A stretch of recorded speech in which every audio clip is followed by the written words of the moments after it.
Gitu kan, itu buka sampai jam 4 sore. Tapi dalam putusan ini maksud dengan warung itu adalah warung di depan Mandua. Baca lagi aja, saya sudah puluhan kali baca itu. Baik. Gitu kan. Oke.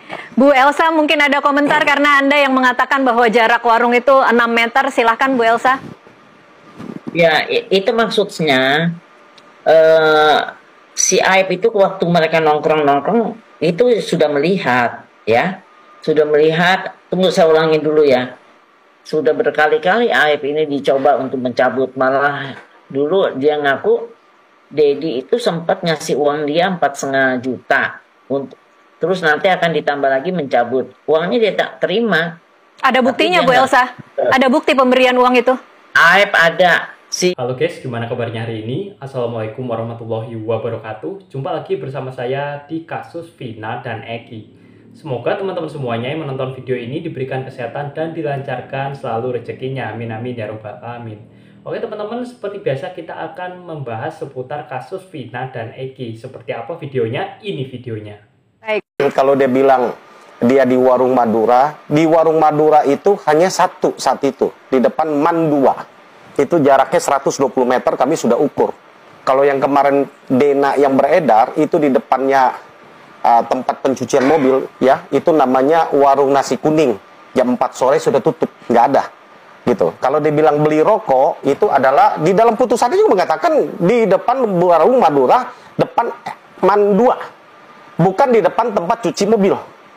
Itu yang kemarin kita rekonstruksi, gitu kan? Itu yang sekarang beramai kayak apa? Ketika 120 meter, lokasi ya, ya, bahwa itu jadi sekian meter dan apa semacam. Kami sudah sampaikan, baca lagi aja putusannya. Di dalam kronologisnya itu adalah dia beli rokok di warung Madura di depan Mandua. Itu jelas. Itu dalam pertimbangan hakim, dalam putusan. Dalam kronologis kesaksian itu sampaikan. Kemarin ada sanggahan tidak waktu? Nggak ada, justru pemilik warung mengatakan, betul nggak ada yang beli rokok? Nggak ada malam itu, dan dia buka sampai jam 12 malam. Ketika dia buka sampai jam 12 malam, ditanya lagi, ada nggak yang kejar-kejaran? Ada nggak geng motor yang lewat? Nggak ada, sepi Pak, katanya. Ada nggak berantakan? Nggak ada. Ini fakta ya, ini yang kita mau sampaikan. Jadi saya sekaligus meluruskan bahwa kan kita bukan berkata-kata dan tidak membelokkan keadaan. Ya, kalau ada yang mengatakan itu di depan warung itu ada di depan tempat kerjanya Aib yang 6 meter yang disebut dengan warung, ada warung di situ. Itu namanya warung nasi kuning, sekarang pun masih ada. Gitu kan, itu buka sampai jam 4 sore. Tapi dalam putusan ini maksud dengan warung itu adalah warung di depan Mandua. Baca lagi aja, saya sudah puluhan kali baca itu. Baik. Gitu kan. Oke. Bu Elsa mungkin ada komentar karena Anda yang mengatakan bahwa jarak warung itu 6 meter. Silahkan Bu Elsa.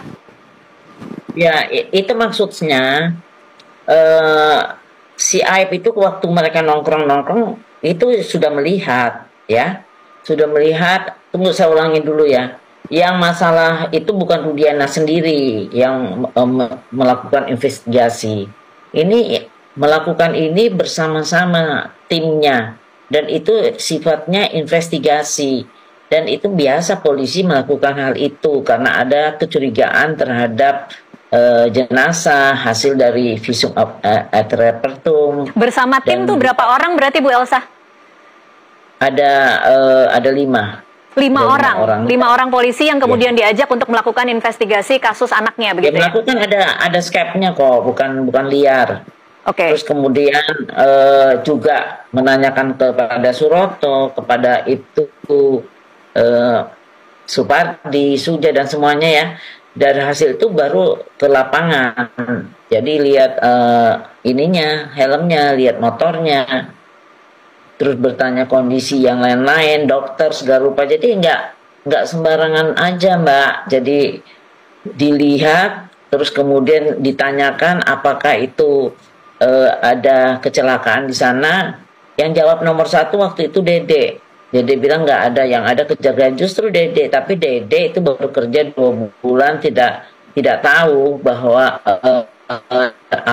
nama-nama orang itu. Tapi dia mengenal. Baik. Dan kalau Aib sudah bekerja 5 tahun, jadi dia mengenal, dan kemudian bukan Aib aja sekarang. Oke lah Dede menyatakan, kan ada namanya si Rana, alias Piying itu dia terang-terangan menjelaskan sampai sekarang tidak pernah berubah, menjelaskan bahwa ada di BAP berkas, ada juga di putusan, dan dia melihat adanya perkelahian, pukul-pukulan, dia melihat perempuan bernama lihat perempuan kecil, dia bilang, dan dia melerai dan supaya jangan ribut berantem itu, pukul-pukulan itu aja.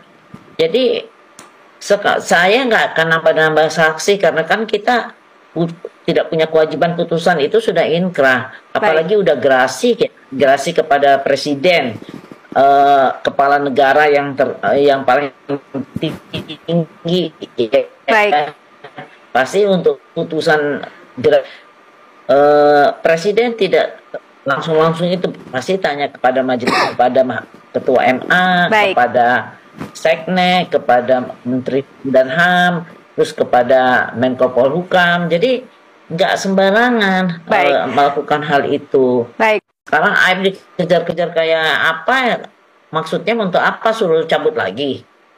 Sudah berkali-kali Aib ini dicoba untuk mencabut. Malah dulu dia ngaku Dedi itu sempat ngasih uang dia 4,5 juta. Terus nanti akan ditambah lagi mencabut. Uangnya dia tak terima. Ada buktinya Bu Elsa? Ada bukti pemberian uang itu? Aib ada. Si Suroto juga dibayar 2 juta untuk cabut. Tapi Suroto nggak cabut. Oke. Dan banyak lagi deh. Saya nggak usah ngomong lah. Kayak begitu-gitu uang udah berbiar. Baik. Memang nggak punya uang, cuman ala kadarnya aja. Tapi itu benar. Sampai amplop-amplopnya masih disimpan oleh mereka. Ya. Akan lebih meyakinkan Bu Elsa Jadi kalau itu kemudian faktanya. Aib bisa muncul ke publik dan menjelaskan dan menunjukkan bukti-bukti itu. Ngapain? Udahlah, untuk apa? Kita tidak perlu muncul-muncul di TV. Yang paling penting nanti pembuktiannya. Oke, saya Ngapain di media? Terus nanti mau dibully gitu, klien saya. Oke, baik, saya ke Terus, Mas Reza ada mungkin untuk pertanyaan ancaman-ancaman terakhir. bahwa Aib akan didatang, akan dihukum, pokoknya ancaman terhadap Aib itu terlalu banyak. Jadi kami bilang, kenapa Aib diancam? Saya udah tahu siapa yang ancam juga saya tahu, ada di TikTok, ada di berita-berita, dicari kemana-kemana. Emangnya siapa gitu Baik. loh, Aib ini? Dia punya lawyer yang akan melindungi secara hukum, bukan melindungi secara badaniah ya. Baik, Bu Elsa. Kebetulan kita nggak punya predikat kayak begitu.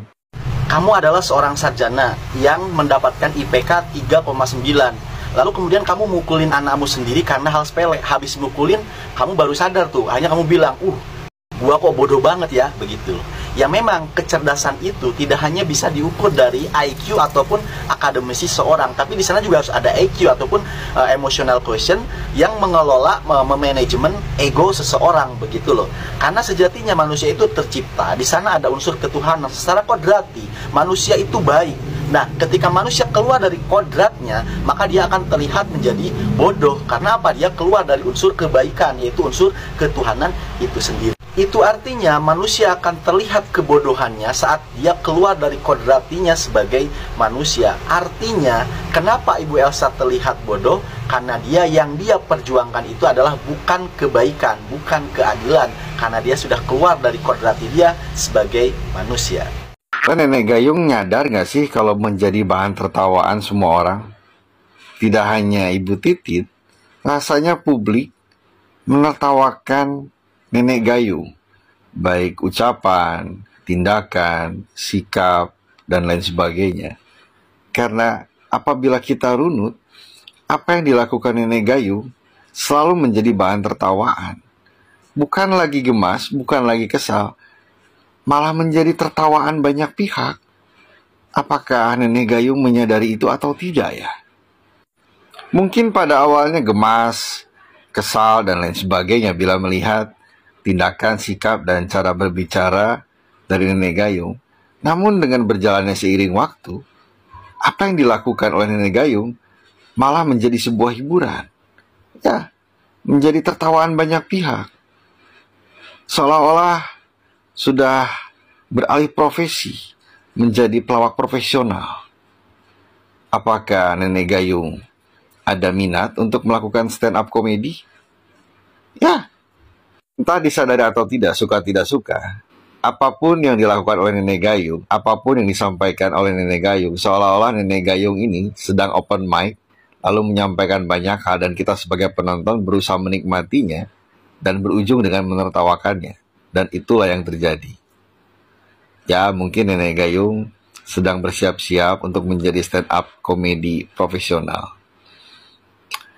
Jangan lupa beli tiket open mic-nya Nenek Gayung ya. Don't miss it. Gimana guys setelah menonton video barusan? Apabila ada pendapat, silahkan tulis di kolom komentar. Oke, teman-teman, segitu saja untuk video di kesempatan kali ini. Jangan lupa tekan tombol like dan subscribe agar teman-teman tidak ketinggalan video terupdate info yaitu seputar kasus Vina Cirebon, dan nantikan video dari kami selanjutnya.